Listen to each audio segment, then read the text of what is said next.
अभी आ रही है क्लियर? ऋषित शबीना दो ही बालक आए। Good evening Rishit.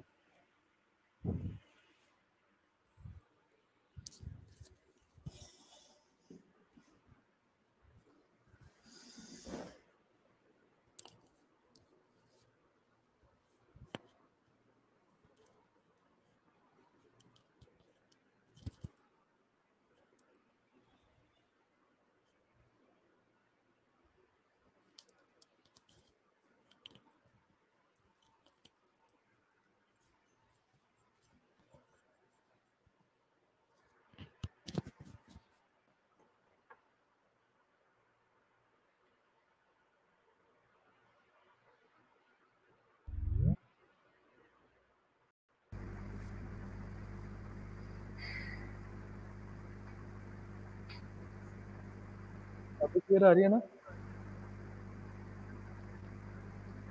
तो कहाँ चले गए बाकी बालक? ईशानी आ गई, शबीना, ऋषित।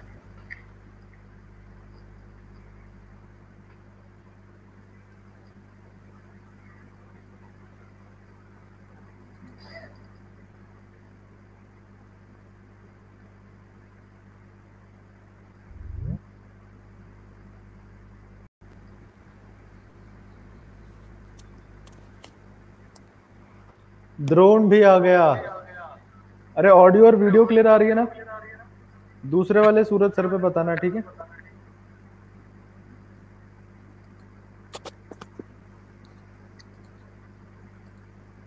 एक SURAL होंगे, सूरल सर।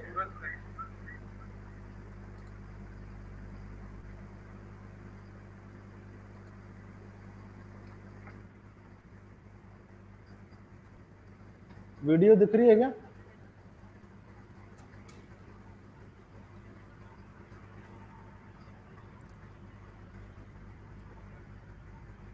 अरे बोलते क्यों नहीं? आवाज नहीं आ रही है क्या?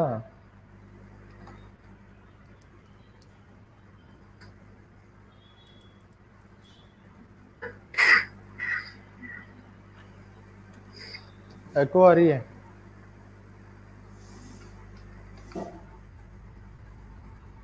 एको का भी कुछ करते हैं।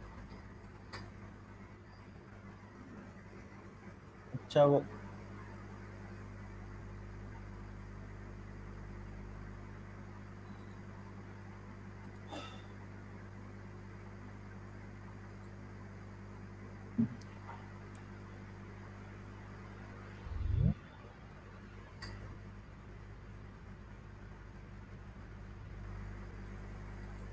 हाँ शबीना, इसी पे मैसेज कर लें।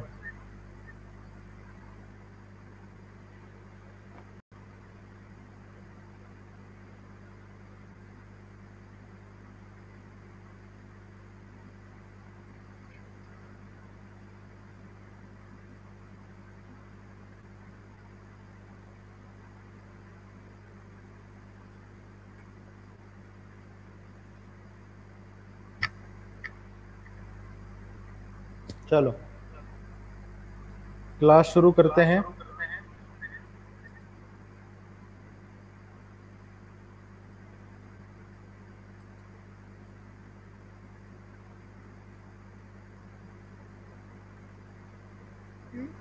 हर्ष भी आ गया, ऋतिक भी आ गया। चलो ठीक है। काम नहीं आना शुरू हुआ तुम लोगों का भाई?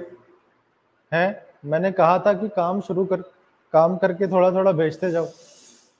कल तुम लोगों को इतना लालच भी दिया था मैंने, फिर भी किसी का काम नहीं आया। एक ही बालक का काम आया बस। कौन सा चैप्टर शुरू करने वाले थे हम? ट्रिग्नोमेट्री शुरू करने वाले थे।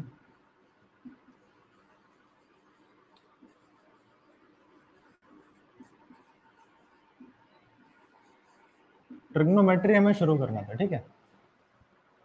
बहुत ही बड़ा चैप्टर है, बहुत ही आसान चैप्टर है। हार्ड तुम्हें इसलिए लग सकता है क्योंकि तुमने ये चीज पहले कभी देखी नहीं है ट्रिग्नोमेट्री के बारे में। गुड इवनिंग हर्ष। एको हो रहा है क्या सबको? बताओ एक बार।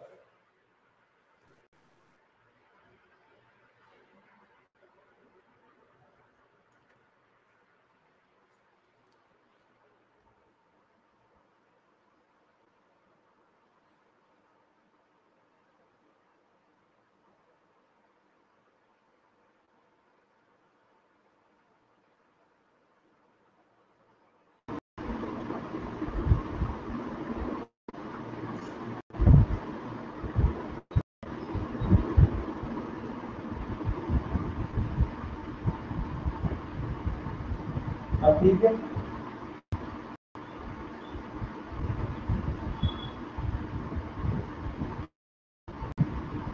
अब ठीक है ना?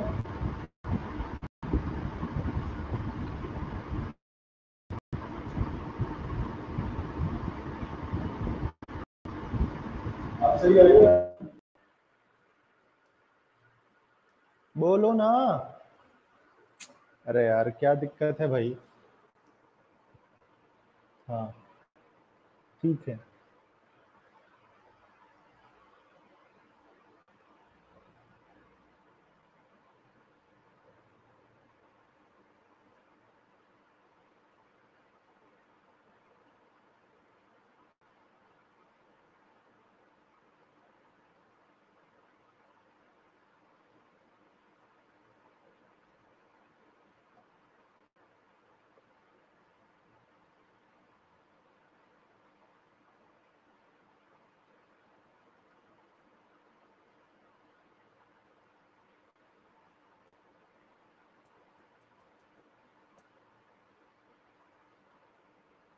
देखो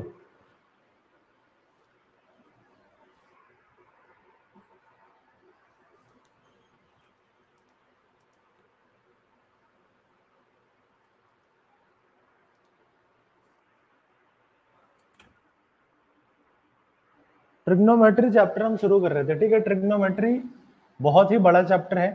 आज हम शुरू करते हैं तो अगला पूरा नहीं हो गया,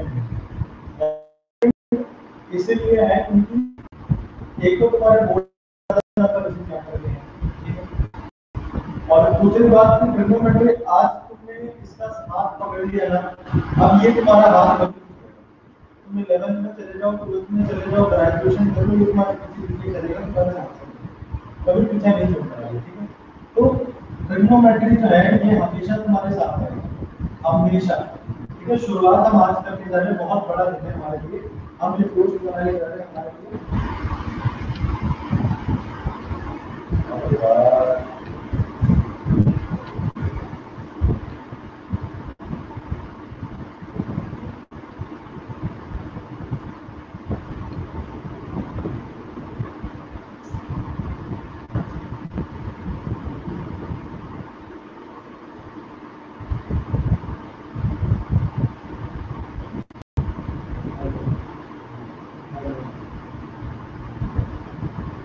ठीक है,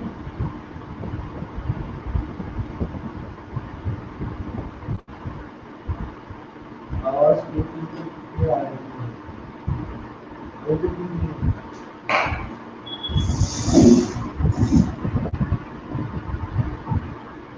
अब ठीक है। हेलो हेलो, साउंड साउंड आ रही है।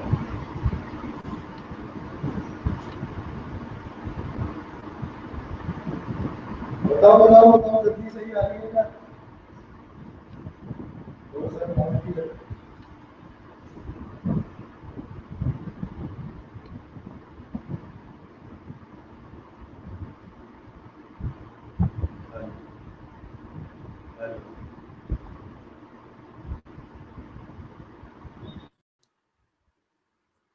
हेलो, अब ठीक है? नहीं नहीं, जूम पे अब एक दिन की बात नहीं है ना। एक दिन तो हम जूम पे कर लेंगे, लेकिन इसका कुछ सोल्यूशन एक दिन तो निकालना पड़ेगा ना। अब शायद आवाज सही आ रही होगी तुम लोगों को, वेरी गुड। देखा, कभी ना कभी तो इसका सोल्यूशन निकालना पड़ेगा ना, रोज रोज जूम पे नहीं कर सकते। एक दिन की परेशानी होगी, फिर हमेशा का प्रॉब्लम सॉल्व हो जाएगा ना। चलो, और मेन चीज थी कि तुम लोगों को रिकॉर्डिंग्स नहीं मिल पा रही थी क्लास की, अब से तुम लोगों को रिकॉर्डिंग भी मिलने लग जाएगी। जूम पे जब हम रिकॉर्ड करते हैं ना, तो वो अपने आप क्वालिटी बहुत डिक्रीज कर देता है, डाउन कर देता है। एक बार यहाँ के रिकॉर्डिंग देखते हैं। चलो, ऑडियो क्लियर है, क्लास शुरू करते हैं। ठीक है, क्लास शुरू करते हैं।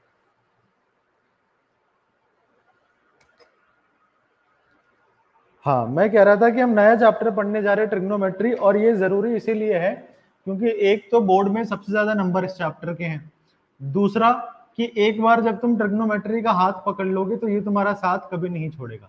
ये 11th में भी तुम्हारे साथ है, 12th में भी तुम्हारे साथ है, और उसके आगे भी तुम्हारे साथ है। और दोस्ती हर बार गहरी होती जाएगी। मतलब अभी ट्रिग्नोमेट्री का एक चैप्टर है, 11th में ट्रिग्नोमेट्री के 3-4 चैप्टर मिलेंगे तुम्हें, 12th में जाओगे तो और ज्यादा ट्रिग्नोमेट्री मिलेगी, और उससे आगे जाओगे तो पता चलेगा पूरी मैथ से ट्रिग्नोमेट्री है। इसीलिए लोग ट्रिग्नोमेट्री से डरते हैं, ठीक है, क्योंकि 10th तो वो ढंग से पढ़ते हैं नहीं, समझ में आता नहीं है कि ट्रिग्नोमेट्री के बेसिक्स क्या है, और एक बार समझ में आएगा नहीं तो आगे कैसे समझ में आएगा। अगर आपके स्टार्टिंग की दोस्ती खराब है तो वो आगे तो दोस्ती में दरार ही रहेगा ना, वो दोस्ती मजबूत कैसे होगी? दोस्ती को मजबूत करना है तो 10th क्लास में ही कर लो, ठीक है, ताकि हमेशा ट्रिग्नोमेट्री से डरने की जरूरत ना पड़े, ठीक है। तो ट्रिग्नोमेट्री जो है वो क्या है, मैं बहुत धीरे धीरे लेकर के जाऊंगा इस चैप्टर को, और कोशिश करूंगा कि तुम लोगों को इतना करवा दो कि 10th में कोई सा भी सवाल आ जाए ट्रिग्नोमेट्री से तो तुम डरो ना, और 11th में भी तुम्हें ट्रिग्नोमेट्री डराए ना, इतना हम कर लेंगे 10th क्लास में, ठीक है। और एक्स्ट्रा सवाल हम थोड़ा ज्यादा करेंगे इस चैप्टर के। एनसीईआरटी तो इंपॉर्टेंट है लेकिन एक्स्ट्रा भी बहुत इंपॉर्टेंट है। अगर तुम ट्रिग्नोमेट्री के टुकड़े टुकड़े कर दो, अगर तुम ट्रिग्नोमेट्री के टुकड़े टुकड़े कर दो तो तुम्हें 3 टुकड़े मिलेंगे, एक मिलेगा ट्राई, एक मिलेगा गोनो, और एक मिलेगा मेट्रिक। बोलो गलत बोल रहा हूँ क्या? अरे बोलो गलत बोल रहा हूँ क्या? ट्रिग्नोमेट्री के 3 टुकड़े मिल जाएंगे। ट्राई का मतलब क्या होता है? ट्राई का मतलब होता है 3। गोनो का मतलब क्या होता है? गोनो का मतलब होता है साइड्स। और मेट्रिक का मतलब क्या होता है? मेट्रिक का मतलब होता है मेजरमेंट।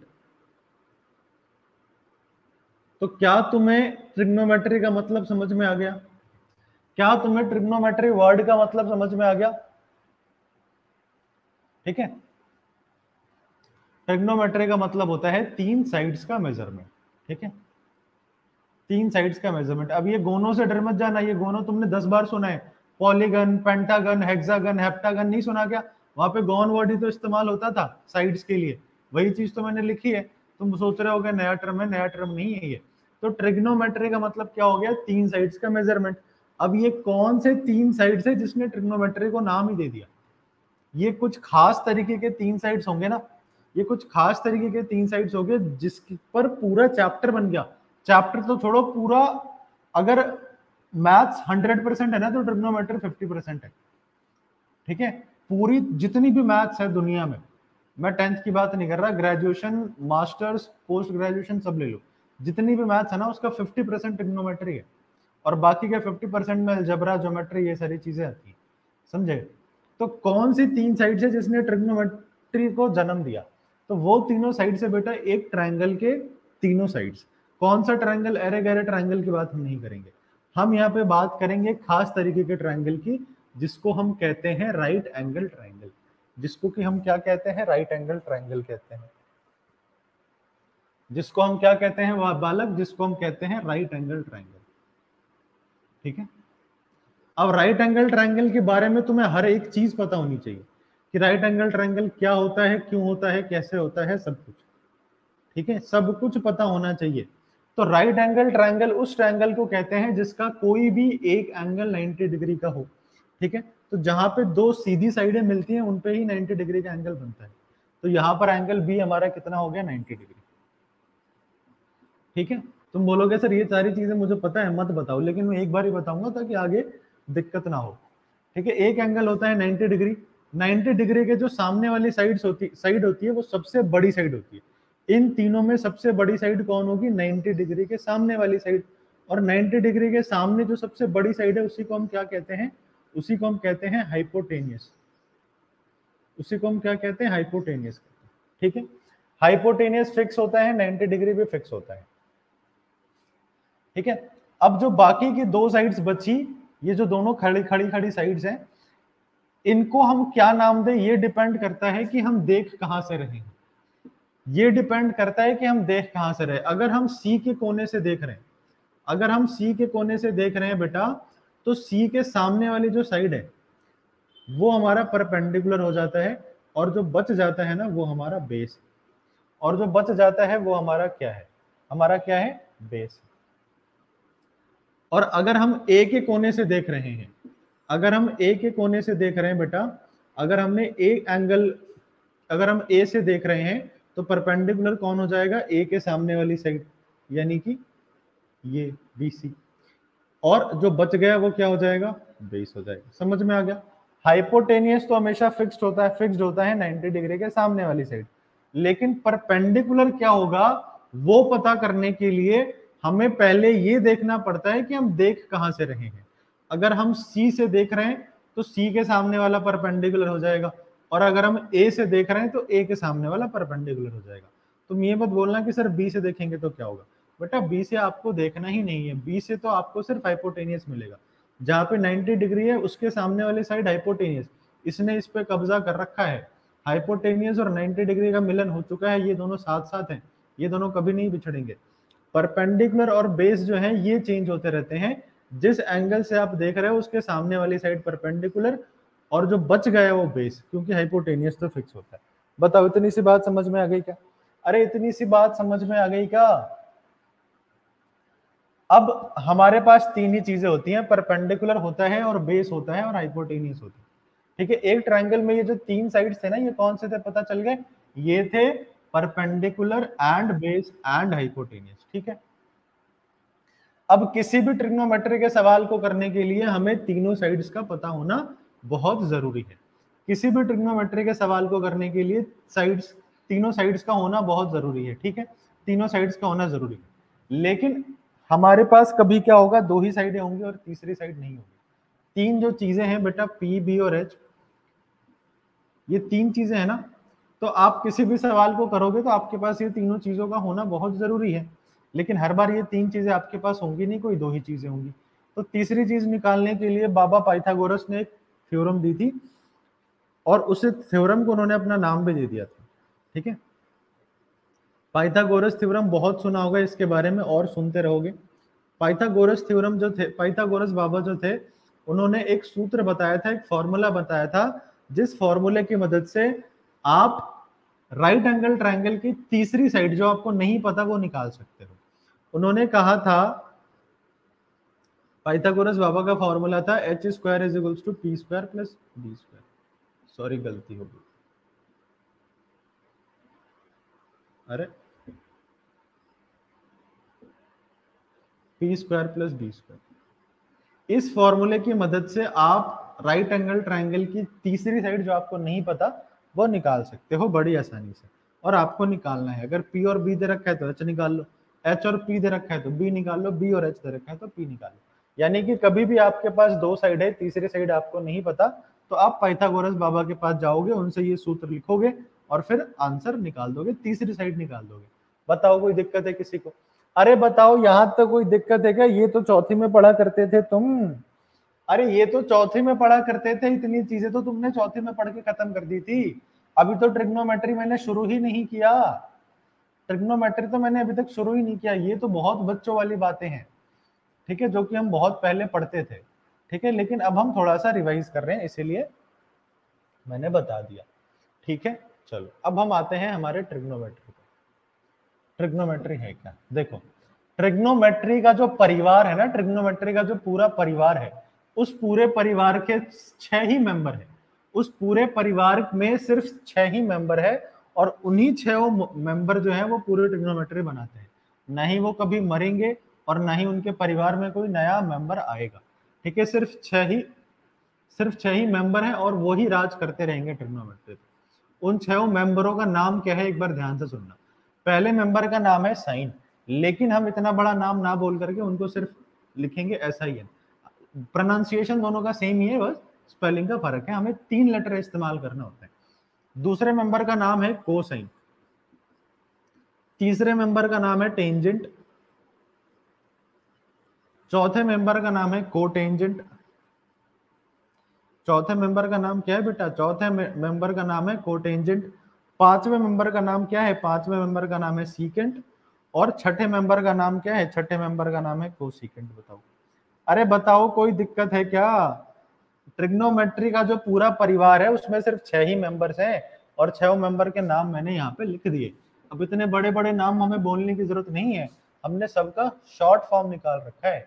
साइन को हम क्या बोलेंगे? साइन। कोसाइन को हम क्या बोलते हैं? कोसाइन को हम बोलते हैं कॉस। टेंजेंट को हम क्या बोलेंगे? सिर्फ टैन। को टेंजेंट को हम क्या कहेंगे? सिर्फ कॉट। सीकेंट को हम क्या कहेंगे? सेक। और कोसीकेंट को हम क्या कहेंगे? कोसेक। हमारे घर में सबका एक एक तो स्कूल का नाम होता है, ठीक है, और एक घर का नाम होता है ना, गोलू, मोलू, पिंकी, चिंकी, मिष्टी, ये सब घर के नाम है। तो ये जो है ये भी इनके घर के नाम है और ये इनके स्कूल के नाम है। तो स्कूल के नाम याद मत रखो, ठीक है, तुम उनके घर के नाम ही याद रखो बस, ठीक है। अब ये जो इस परिवार के मेंबर हैं छह, ये जो इस छह परिवार के मेंबर है ना, अब मेंबर का जो नाम है उसके साथ सरनेम तो लगता ही है। ये जो तुम्हारे छह मेंबर्स हैं जिसपे पूरी ट्रिग्नोमेट्री पड़ी हुई है ना, ये कभी भी बिना अपने सरनेम के नहीं आएंगे, ये कभी भी बिना अपने सरनेम के नहीं आएंगे, हमेशा अपने सरनेम के साथ ही आएंगे। यानी ट्रिग्नोमेट्री जो है वो इन छह चीजों पे डिपेंड है, और ये छह चीज कभी अकेली नहीं होती, ये हमेशा एक एंगल को रिप्रेजेंट करती हैं। जैसे कि सरनेम हमारे खानदान को रिप्रेजेंट करता है, वैसे ही ये जो ट्रिग्नोमेट्रिक फंक्शंस हैं ये एक एंगल को रिप्रेजेंट करती हैं। हमेशा जितने भी ये जो छह ट्रिग्नोमेट्रिक फंक्शंस है, कभी अकेला नहीं मिलेगा तुम्हें, कभी भी तुम्हें सिर्फ साइन लिखा हुआ नहीं मिलेगा, कभी भी तुम्हें सिर्फ कॉट लिखा हुआ नहीं मिलेगा, हमेशा ये एक एंगल को रिप्रेजेंट करते हैं।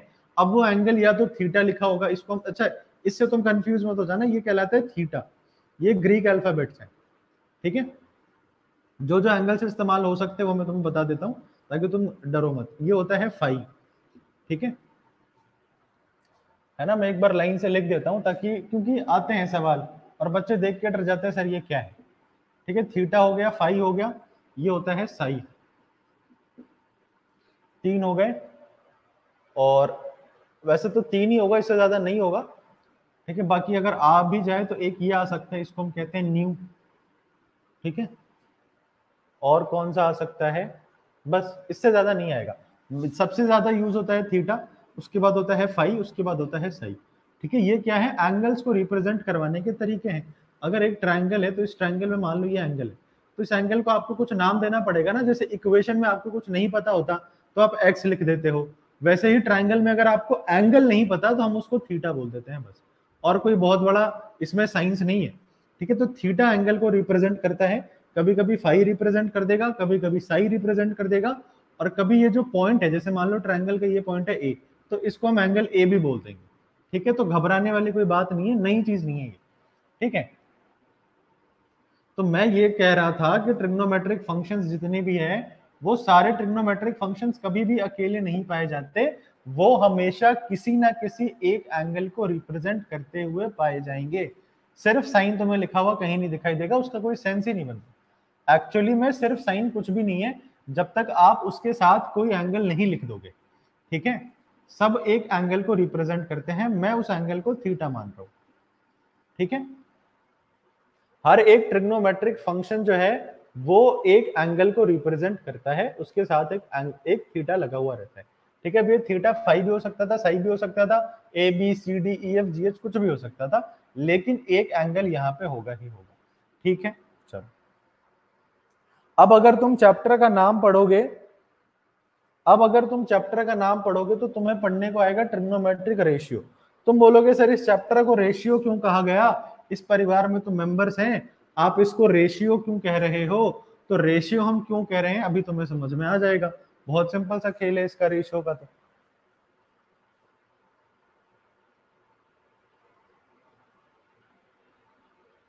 रेशियो का तो बहुत सिंपल सा खेल है, अभी समझ में आ जाएगा रेशियो हम क्यों कहते हैं। देखो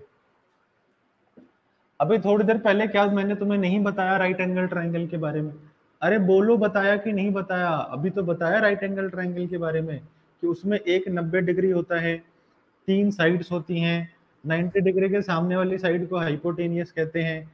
अगर हम इस एंगल की बात करें तो इसके सामने वाली साइड परपेंडिकुलर हो जाएगी और जो बच जाएगा वो बेस हो जाएगा, ठीक है। इस बात की ताबीज बना करके गले में बांध लो, कहीं पे भी हाथ पे बांध लो, ठीक है। चलो इनको ट्रिग्नोमेट्रिक रेशियो इसीलिए कहा जाता है बेटा क्योंकि ये जो एक एक ट्रिग्नोमेट्रिक फंक्शन है ना, ये किन्हीं दो साइड्स के रेशियो को रिप्रेजेंट करते हैं।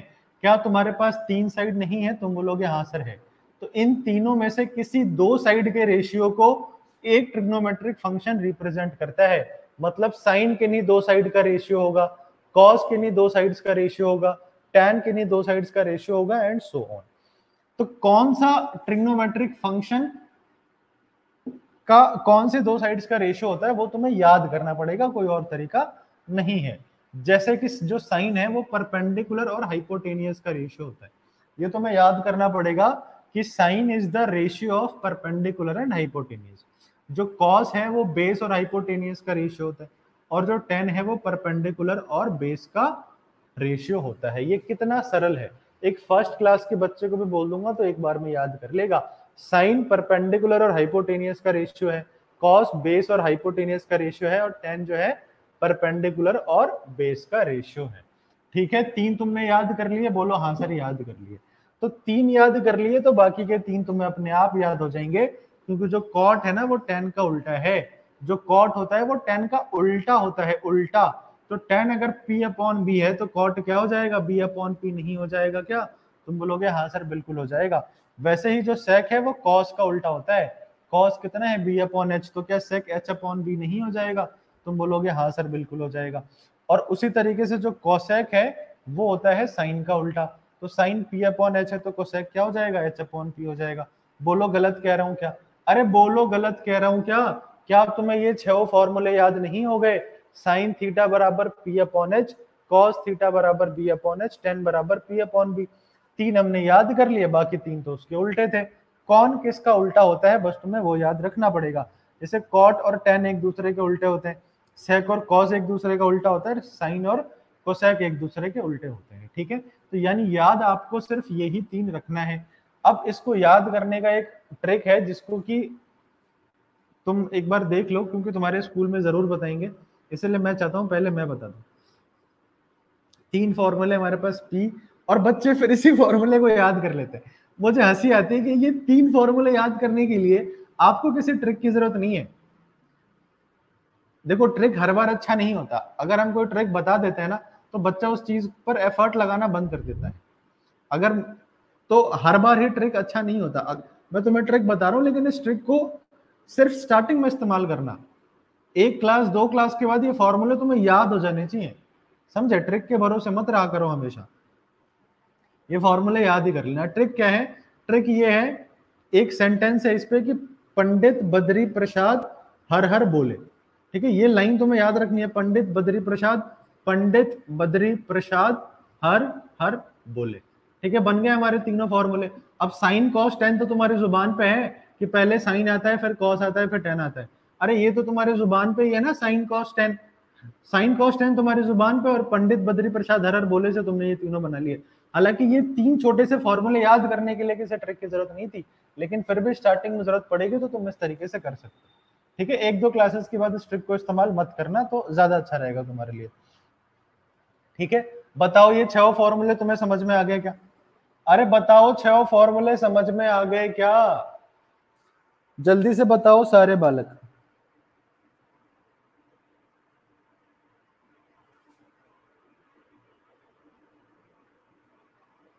सर बच्चे एग्जाम में यही बोलते हैं, हाँ बोलते हैं। एग्जाम में तो छोड़ो, पूरी 10th पास कर लेंगे, 10th के बाद सब भूल जाएंगे, बस ये याद रहेगा पंडित बद्री प्रसाद हर हर बोले। कितने बच्चों को देखा है 12th पास करके 10th में कब पूछोगे ना ट्रिग्नोमेट्री का कुछ याद है तो बोलेंगे सर पंडित बद्री प्रसाद हर हर बोले। अरे तुमने ट्रिग्नोमेट्री तो पढ़ ली, सारा पढ़ लिया, खत्म कर लिया, फॉर्मूले तुम्हें याद नहीं है, ट्रिक तुम याद करके बैठे हो खाली, क्या फायदा है ऐसे ट्रिक का? Very good Drona. चलो एक बार लिख भी लो अगर किसी बालक को लिखने की इच्छा है तो। ऋतिक भाई कह रहे, क्यों ऋतिक भाई क्या हो गया, कहां जा रहे हो तुम?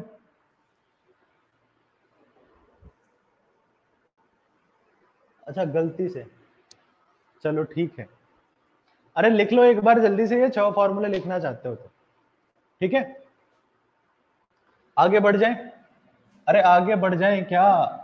चलो अब जरा है ना, सवाल नहीं करवा रहा, लेकिन इस कॉन्सेप्ट को समझने के लिए थोड़ा और हम ब्रॉड होते हैं, हमारे सिलेबस हमारे कॉन्सेप्ट को और ब्रॉड करते हैं ताकि ज्यादा अच्छे से समझ पाए। ठीक है, वापस हमारे पास एक राइट एंगल ट्राइंगल है। ठीक है,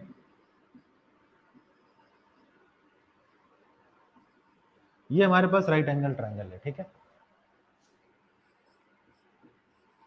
हमें निकालना है साइन ए। मैं एक बताऊंगा, बाकी तुम खुद निकालोगे। ठीक है, तो साइन है तो साइन का फॉर्मूला क्या होता है? तुम बोलोगे सर अभी आपने रटवाया था, P अपॉन एच होता है साइन का फॉर्मूला। अरे साइन का फॉर्मूला P अपॉन एच ही तो होता है। तुम बोलोगे हाँ सर बिल्कुल सही होता है। तो अब यहाँ पे साइड्स चुनते टाइम बेटा 1 सेकंड रुक जाना, 1 सेकंड रुक जाना। 1 सेकंड से तुम्हारा टाइम कम नहीं हो जाएगा, लेकिन अगर 1 सेकंड नहीं रुके और सवाल गलत कर लिए ना तो 100 आने वाले होंगे तो 99 आ जाएंगे। तो ऐसी गलती मत करना, ठीक है? 100 आने वालों की इज्जत है, 99 वालों की कोई इज्जत नहीं है मार्केट में, ध्यान रखना ये बात। हम बात कर रहे हैं साइन ए की, एंगल ए की बात कर रहे हैं, तो एंगल ए के जो सामने वाली साइड है ना वो परपेंडिकुलर होगी।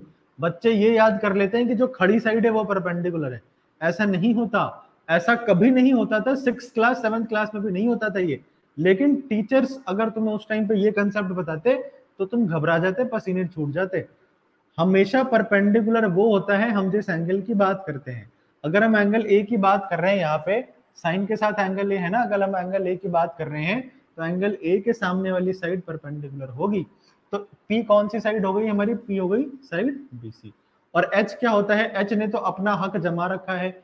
एच घर का सबसे बड़ा भाई है जिसने अपनी जायदाद कब्जे में कर रखी है, वो हिलने डुलने वाला नहीं है। परपेंडिकुलर और बेस दोनों छोटे भाई आपस में लड़ते रहते हैं जगह के लिए, हाइपोटेनियस नहीं हिलने वाला। हाइपोटेनियस ने अपनी जगह फिक्स कर रखी है, सबसे बड़ी जायदाद ले रखी है इसने, सबसे बड़ी साइड जो होती है वही तो होती है हाइपोटेनियस, वही तो होती है हाइपोटेनियस। और ये फिक्स होती है हमेशा, ये चेंज होने वाली नहीं है। चाहे ट्रायंगल को तुम सीधा करो, उल्टा करो, मोड़ दो, इसको कैसे भी कर दो, हाइपोटेनियस 90 डिग्री के सामने वाली साइड होगी जो सबसे बड़ी है, यानी कि एसी। बताओ, अरे बताओ कोई दिक्कत है क्या? ये तो बहुत सरल सी बात कह दी मैंने, इतनी आसान तो कोई बात ही नहीं थी। ठीक है, अब जल्दी से मुझे बता दो कॉस ए क्या होगा, जल्दी से बता दो कॉस ए। कॉस का फॉर्मूला क्या लिखवाया था? अभी बी अपॉन एच लिखवाया था, तो बताओ कॉस का फॉर्मूला क्या होगा? बिल्कुल हाथों में फुर्ती ले आओ शक्तिमान वाली, और फुर्ती से टाइप कर करके सारे बच्चे आंसर बता देंगे क्या होगा। जल्दी जल्दी जल्दी।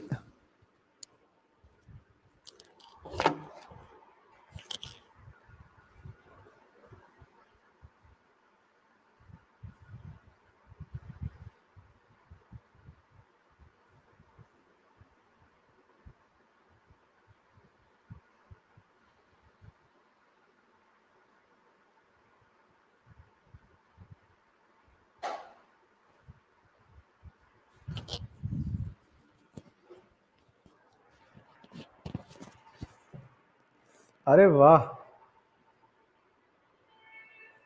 ए B upon A C, A B upon A C, A B upon A C, A B upon A C, A B upon A C. Very good, सारे बच्चे तेज हो गए भाई।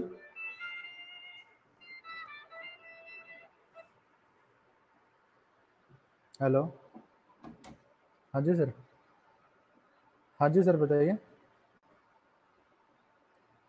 हाँ, नहीं सर,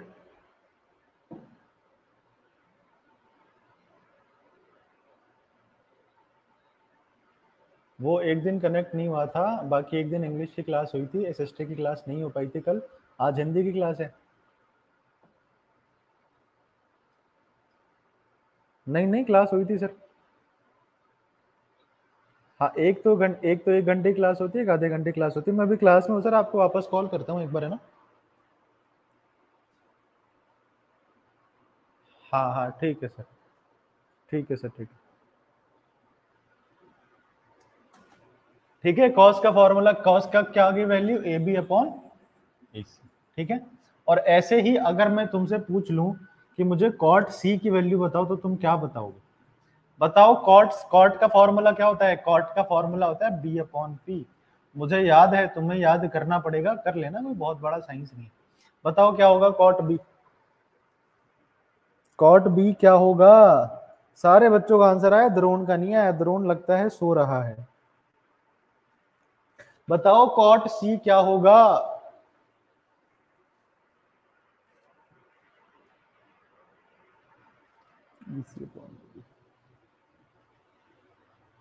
वेरी गुड ऐशानी। अच्छा, सबके आगे मैसेज, ठीक है। द्रोण एक ही आंसर कितनी बार भेजोगे? वो गलत लिखा है तुमने, कॉट सी का आंसर। ठीक है ऋतिक, ठीक है शबीना, ठीक है हर्ष, ठीक है ईशानी। द्रोण तुम्हारा गलत है। बी क्या होगा? देखो एंगल सी की बात कर रहे हैं हम, तो सी के लिए ये हमारा परपेंडिकुलर हो जाएगा। परपेंडिकुलर क्या हो जाएगा? A B. और जो बच गई साइड वो क्या हो गई हमारी? बेस हो गई। तो कौन सा साइड बच गया? बीसी, तो ऊपर आ जाएगा बीसी। ठीक है, इस तरीके से हमें देखना होता है, जल्दबाजी नहीं करेंगे। आसान चीजों में जल्दबाजी करके नंबर कटवाने वाले बच्चे सबसे ज्यादा बेवकूफ होते हैं, क्योंकि जो चीज हार्ड है ना बेटा, वहां तो तुम्हारे नंबर कटेंगे, परमात्मा भी नहीं रोक सकता। जो तुम्हें नहीं आता उसके नंबर तो कटवा के आओगे ना एग्जाम में, वो तो कटवा के ही आओगे। तुम्हारे पास कोई शकला का बम्बू वाली पेंसिल तो है नहीं कि वहां पे लिख के आ जाओगे कुछ भी और सही हो जाएगा। ठीक है, वो तो नंबर कटेंगे। लेकिन जो आसान चीज है, जो तुम्हें आती है, तो वो अगर 3 नंबर के है तो उसमें 3 नंबर ही लाओ, 2.5 नंबर भी लाए तो तुम बेवकूफ हो। समझे? जो चीज तुम्हें आती है उसको इतने अच्छे से लिख के आओ, चाहे 10 सेकंड एक्स्ट्रा दे दो, 1 मिनट एक्स्ट्रा दे दो, बहुत टाइम मिलता है बोर्ड में। ठीक है, बोर्ड में बहुत टाइम मिलता है। लोग गलत है जो बोलते हैं टाइम कम मिलता है, मैं कह रहा हूँ बहुत ज्यादा समय मिलता है। मैं तुमसे बोर्ड की पेपर करवाऊंगा, एक भी दिन तुम्हें 3 घंटे का टाइम नहीं दूंगा मैं, या तो 2 घंटे या 2.5 घंटे, मैक्सिमम 2.5 घंटे दूंगा मैं। तो तुम्हें पता चलेगा कि 3 घंटे कितना ज्यादा समय होता है। तो जो आसान चीज है उसको थोड़ा समय दे दो, लेकिन पूरा सही करो। समझे? क्योंकि गलत चीजों में तुम्हारे नंबर कटने वाले हैं, इस चीज के लिए तैयार रहना हमेशा। ये कुछ चीजें होंगी एग्जाम में जो तुम्हें नहीं आएंगी, जहाँ पे तुम्हारे नंबर कटेंगे। आधे नंबर कट सकते हैं तुम्हारे, 1 नंबर कट सकते हैं, 2 नंबर कट सकते हैं, लेकिन कटेंगे। ठीक है, लेकिन जो सही चीज है ना, जो तुम्हें आती है, अगर तुमने उसमें नंबर कटवा लिया ना, तो तुम्हें बहुत ज्यादा दुख होगा। ठीक है, चलो आगे बढ़ते हैं। ये समझ में आ गया? समझ में आ गया होगा, सबको ही समझ में आ गया होगा। बहुत सरल सी बात थी। ठीक है, चलो। हाँ, अब अपनी अपनी बुक निकाल लो सारे बालक, या बुक रहने दो अभी, बुक रहने दो। कुछ सवाल मैं मेरे मन से करवाता हूं, उसका आंसर बताओ। मान लो कि ये एक राइट एंगल ट्राइंगल है। ठीक है, मान लो कि ये एक राइट एंगल ट्राइंगल है, ये एक राइट एंगल ट्राइंगल है। ठीक है, या फिर ये राइट एंगल ट्राइंगल मत मानो कि है, छोड़ो हटाओ इसे।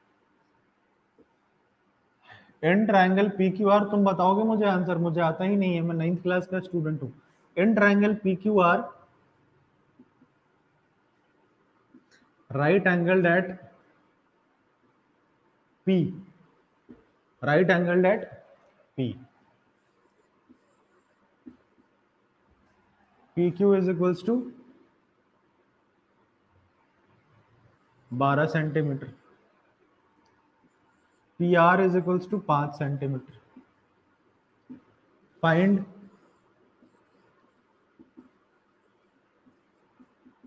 Sign Q tan P. पहले तो निकालो साइन पी, फिर निकालो tan Q, sorry sine Q, फिर tan पी, और तीसरा निकालो tan Q minus sine P. चलो जल्दी करो, tan Q minus sine P निकाल दो। जल्दी करके मुझे तीनों का आंसर बताओ। आंसर कैसे लिखोगे चैट में? 1 डॉट तुम्हारा आंसर, 2 डॉट तुम्हारा आंसर, 3 डॉट तुम्हारा आंसर। जल्दी से बताओ।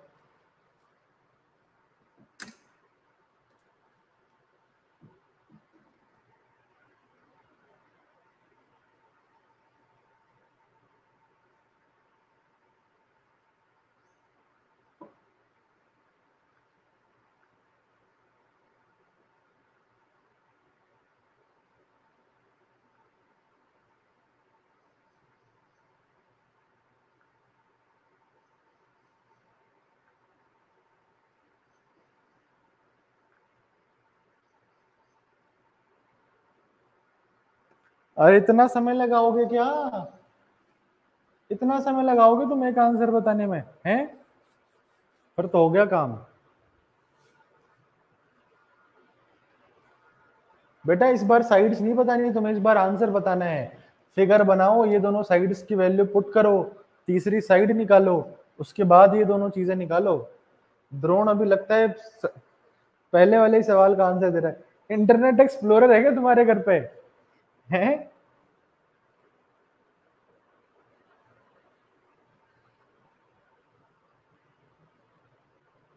5G के जमाने में इंटरनेट एक्सप्लोरर लेकर के घूम रहे हैं लोग। तो सही आंसर बताओ जल्दी। और अब तुम लोगों की अटेंडेंस भी लगेगी डेली, कौन कब आ रहा है कौन नहीं आ रहा।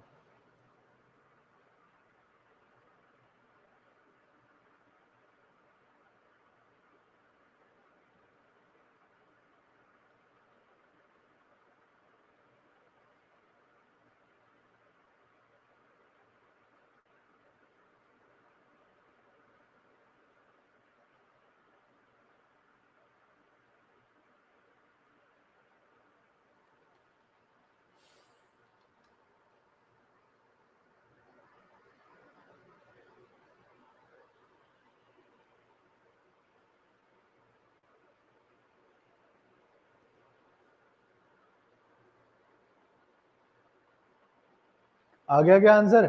वहां पे ध्यान से देखना, माइनस मत कर देना इन दोनों को निकाल करके। वहां पे tan क्यों निकालना है तुम्हें? हेलो हेलो, हाँ सर, हाँ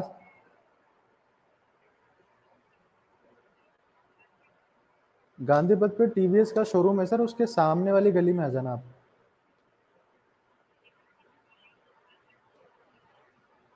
हाँ नहीं नहीं, लेफ्ट में मत होको आप, सीधे ही आते जाओ, थोड़ी सी दूर आके टीवीएस शोरूम आएगा, किसी से पूछ लेना टीवीएस शोरूम।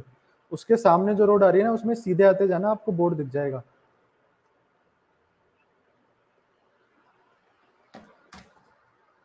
ठीक है। अच्छा यहाँ पे tan p मत लिखो, tan r लिख दो, p पे तो 90 बन रहा है ना, tan r कर दो इसको, और sin r कर दो। 90 डिग्री वाले एंगल्स नहीं बनेंगे, क्योंकि तुम हो अभी 10th क्लास में, और 10th क्लास में बेटा एक्यूट एंगल्स की ट्रिग्नोमेट्री पढ़ाई जाती है तुम्हें, यानी 90 से छोटे वाले। ठीक है, 90 पर भी बनती है ट्रिग्नोमेट्री, 90 से ज्यादा पे भी बनती है, लेकिन वो तुम्हारे काम की नहीं होती। बताओ आंसर भाई। देखो,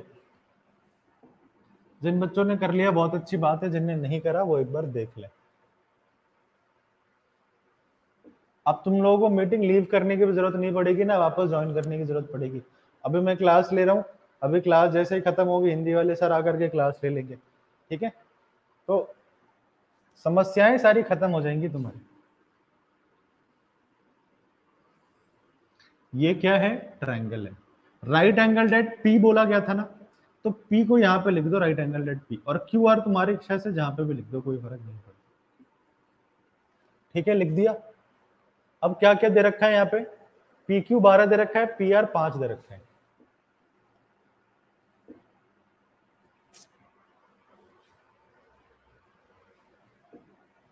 पी क्यू 12 दे रखा है, पी आर 5 दे रखा है।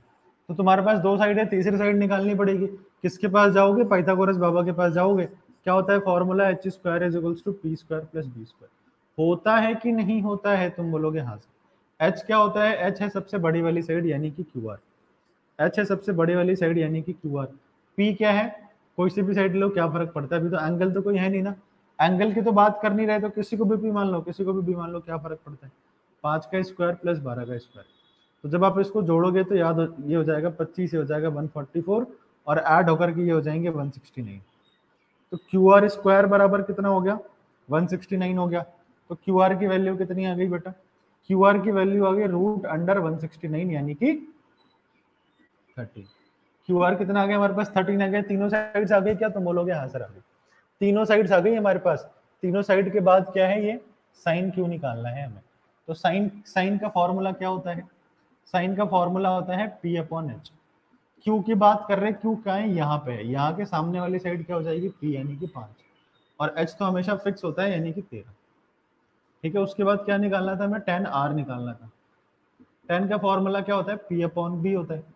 ठीक है, तो टेन आर का है, आर का है, आर ये रहा, आर के सामने वाली साइड परपेंडिकुलर, ये हमारा पी हो गया, यानी पी कितना हो गया? 12। और ये तो एच ही होता है, बची हुई साइड क्या है? 5, तो ये हमारी 5 हो गई। टेन आर की वैल्यू ये आ गई।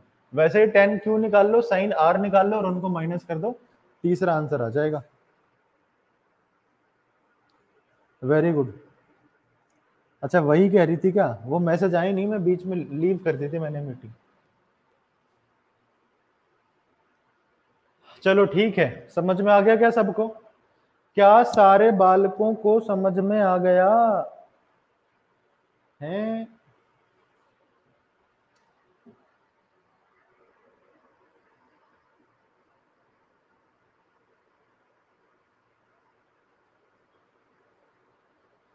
अच्छा, मीटिंग तो लीव कर ही लेना है ना, ताकि क्लासेस अलग अलग रिकॉर्ड हो, है ना? मैथ्स के अलग रिकॉर्ड हो, हिंदी के अलग रिकॉर्ड हो, ताकि हम अलग अलग डाल सके। ये तो फिर मेरे को काटने पड़ेंगे वीडियोस बैठ के, जिसमें बहुत समय लगता है। चलो हो गया, आगे बढ़ जाएं क्या? अरे आगे बढ़ जाएं, आगे बढ़ते हैं। अगला सुंदर सा सवाल भी मैं तुम्हें दे रहा हूँ और तुम्हें खुद से करना है ये सवाल, ठीक है?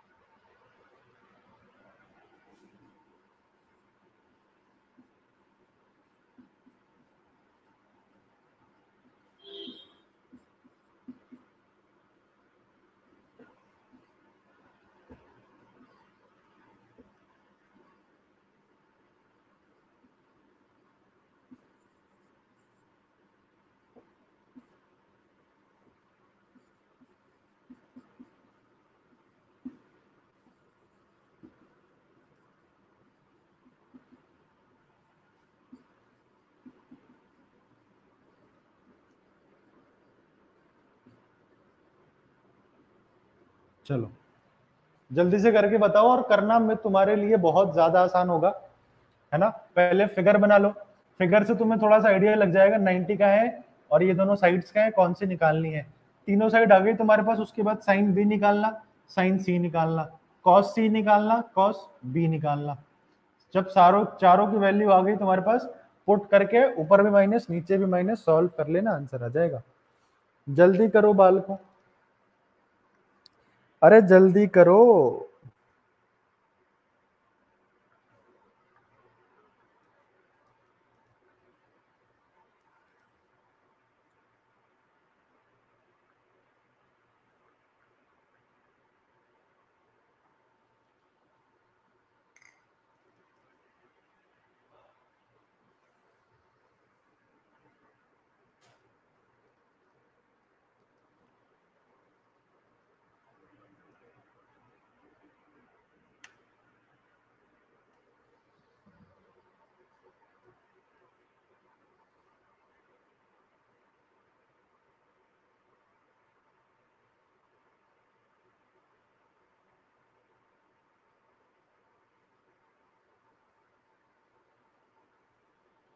कर लिया क्या? आंसर नहीं आ रहा भाई, जल्दी जल्दी करो।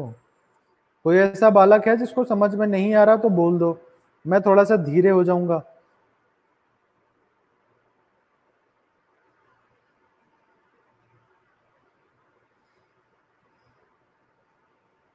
क्या कोई ऐसा बालक है जिसको समझ में नहीं आ रहा है?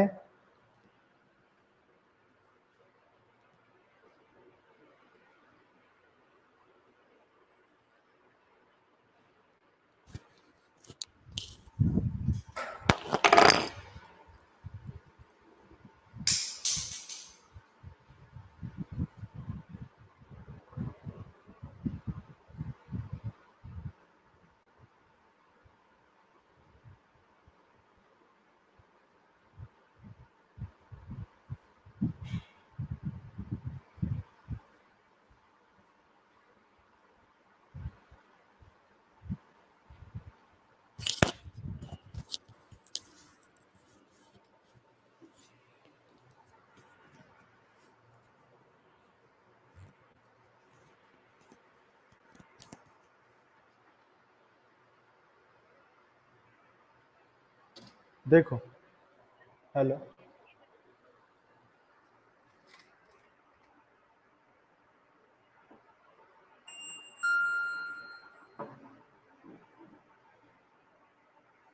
देखो मैं बता रहा हूँ, है ना? मैं बता ही देता हूँ, देखो बहुत आसान सा सवाल है। देखो कुछ बच्चे तो ऐसा सोच सकते हैं कि ये तो फिगर हमें तो ऐसे ही देख के पता चल जाएगा कि फिगर क्या है, लेकिन ऐसा मत करना। अभी तुम सीख रहे हो तो रम खान मत बनो, फिगर बना लो। ए पर 90 डिग्री है तो ए यहाँ पे बना दो, 90 डिग्री लिख दो। बाकी दोनों किसी साइड को लिख दो, कोई फर्क नहीं पड़ता। AC 3 है, AC 3 लिख दिया, AB 4 है, 4 लिख दिया। पाइथागोरस लगाओगे तो तीसरी साइड कितनी आ जाएगी, 5 आ जाएगी। ठीक है, ये तीनों साइड तुम निकाल लेना, मैंने डायरेक्ट लिख दिया क्योंकि मुझे आता था। अब साइन बी की वैल्यू हमें निकालनी है। ठीक है, जिन जिन की वैल्यू निकालनी है एक एक बार निकाल लेते हैं उनकी वैल्यू। साइन बी, साइन का फॉर्मूला क्या होता है, पी अपॉन एच। साइन का जो एंगल बी है, बी के सामने वाली साइड परपेंडिकुलर यानी कि ए सी, और एच तो हमेशा फिक्स होता है 90 डिग्री के सामने वाली साइड यानी कि बी सी। तो ए सी कितना था 3 और बी सी कितना है 5। ठीक है, साइन बी के बाद क्या निकालना है, साइन सी निकालना है। तो साइन है तो फॉर्मूला तो पी अपॉन एच का ही लगेगा, लेकिन पी बदल जाएगा क्योंकि आपने एंगल बदल दिया। आप पहले एंगल बी की बात कर रहे थे, अब आप सी की बात कर रहे हो, तो सी के सामने वाला जो है वो परपेंडिकुलर बन जाएगा। ठीक है, तो सामने वाली साइड क्या है, ए बी, और एच कितना है, ए सी। एच तो फिक्स ही रहता है ना, ये हो जाएगा 4/5। आपने निकाल लिया साइन बी की वैल्यू, आपने निकाल ली साइन सी की वैल्यू। अब आप निकाल लो, क्या निकालना है, कॉस सी निकालना है ना, कॉस सी की वैल्यू निकाल लो, कॉस सी की वैल्यू निकाल लो।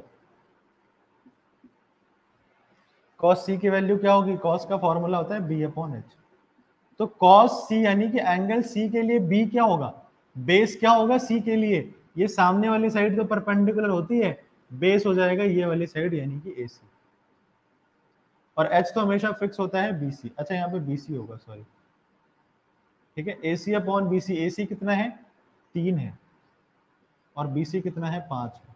वैसे ही वो निकालोगे ना ये कॉस बी, तो ये आ जाएगा 4/5। ठीक है, चारों निकाल के यहाँ पे पुट कर दो। साइन बी कितना आया था 3/5, माइनस साइन सी कितना आया था 4/5। ये है ना, हलवा है या नहीं है बताओ।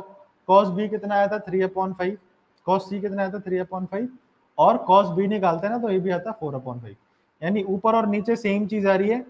सॉल्व करोगे तो ऊपर आएगा माइनस का 1/5, नीचे भी आएगा माइनस का 1/5, और कट करके आ जाएगा 0।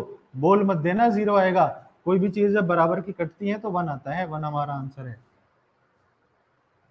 1 हमारा आंसर है। बताओ किस किस बालक को दिक्कत है। मैंने पहले किया था, आपने देखा ही नहीं। अरे वो मीटिंग लीव कर दिया था ना मैंने, इसीलिए नहीं देख पाया, कॉल आ गया था बीच में। बताओ कर लोगे क्या, अरे बताओ कर लोगे क्या है। अभी तो तुम्हारे पास पुराना काम पड़ा है एनवायरनमेंट का, क्वाड्रेटिक इक्वेशन का, उसको जल्दी से खत्म करो। इसलिए मैं आज कोई होमवर्क नहीं दे रहा, होमवर्क देना मैं शुरू करूंगा कल से। ठीक है, कल से मैं होमवर्क देना शुरू करूंगा। तुम्हें क्या करना है पता ही है, क्वाड्रेटिक इक्वेशन और एनवायरनमेंट करो। एक वर्कशीट दूंगा मैं एनवायरनमेंट की, टिक आंसर वाली होंगे, मल्टीपल चॉइस क्वेश्चन वाले, तो वो मुझे करके बताना तुम्हें ना सैटरडे तक। सैटरडे तक तो तुम्हें ये काम करना है, संडे तक बता देना वर्कशीट। ठीक है, चलो